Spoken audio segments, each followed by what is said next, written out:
Oi gente, tudo bem com vocês? Antes de começar, eu já quero pedir para vocês curtirem, se inscreverem no canal. Isso ajuda bastante na divulgação. E agora vamos começar o vídeo. Hoje eu quero falar de literatura brasileira, mas eu quero falar de livros que não são tão comentados assim. Não vou trazer os clássicos óbvios, aqueles que todo mundo ouviu falar na escola. Eu separei 5 livros clássicos da literatura brasileira, que são extremamente importantes, muito bem escritos, mas que por algum motivo não são tão comentados fora do meio acadêmico. E é uma pena, porque esses livros falam muito sobre o Brasil, sobre formação social, sobre família, sobre memória do nosso povo, principalmente sobre o povo brasileiro. Então, se tu quer ampliar tuas leituras e descobrir clássicos nacionais fora do óbvio, fica nesse vídeo que eu tenho algumas coisinhas pra ti aqui. O primeiro livro que eu quero comentar é Fogo Morto, de José Lins do Rego. Esse aqui é um livro pesado, mas eu digo pesado no melhor sentido possível. Fogo Morto fala sobre a decadência dos engenhos de açúcar no Nordeste, mas ele também fala sobre a decadência humana. E a história ela é contada a partir de vários personagens. A gente tem personagens muito icônicos, personagens que nos envolvem muito, personagens que nos deixam muito tristes pela vida deles. E todos eles estão presos a um mundo que no fim das contas está acabando, mas que eles simplesmente não conseguem abandonar porque eles não têm outra perspectiva. Então é um livro sobre frustração, sobre desigualdade, sobre ruína. Não é uma leitura leve, mas é uma leitura real, humana, necessária. E ele lembra muito Vidas Secas, do Graciliano Ramos. Já fica aí como uma diquinha extra, mas esse todo mundo fala, Fogo Morto, quase ninguém. O segundo livro que eu quero trazer, na verdade, não é um livro, é uma saga praticamente, e é O Tempo e o Vento, do Érico Veríssimo. Especificamente, os primeiros livros, que são O Continente 1 e 2. Ele conta sobre praticamente a formação do Rio Grande do Sul. Então, nessas histórias a gente acompanha a trajetória da família Terra Cambará. Meu sobrenome é Terra, então assim eu me identifico ainda mais com esse autor. E enquanto o tempo passa, a política muda, as pessoas vão tendo outros hábitos e tu vai acompanhando ao longo dessa saga todo o desenvolvimento da sociedade como um todo. E no fim, tá falando do Rio Grande do Sul, mas também tá falando do Brasil inteiro. É uma história marcada por guerras, por mortes, por nascimentos. Então, o personagem principal dessa saga realmente é o que fica.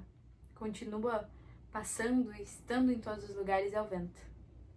E o tempo como uma linha contínua. Ele vai trazer inúmeras coisas pra gente refletir, mas ele vai trazer um retrato de coisas comuns à época também. É uma narrativa muito fácil, um jeito de escrever muito envolvente. O Érico Veríssimo é excelente no que ele faz. E mesmo que tu não vá ler toda a saga, porque eu também não li, eu recomendo pelo menos esses 2 primeiros livros, que é O Continente 1 e 2. O terceiro livro que eu quero indicar aqui é O Ateneu, de Raul Pompeia. Esse aqui costuma ser lembrado como aquele livro difícil que a gente foi obrigada a ler na escola. Mas O Ateneu é muito mais do que isso. É uma história que se passa em um colégio de internato e é narrada a partir da memória do protagonista. Só que essa escola é um microcosmo da sociedade.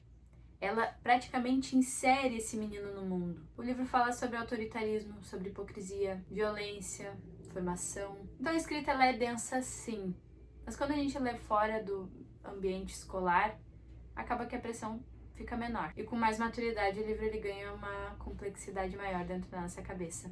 Eu li ele ano passado, não, ano retrasado. Na hora que eu tava lendo, tava bem difícil. Ainda assim eu acho que sim, é uma leitura difícil, é uma leitura... Não é que é difícil de entender, é fácil de entender, mas é monótono, porque ele conta de uma forma monótona, né?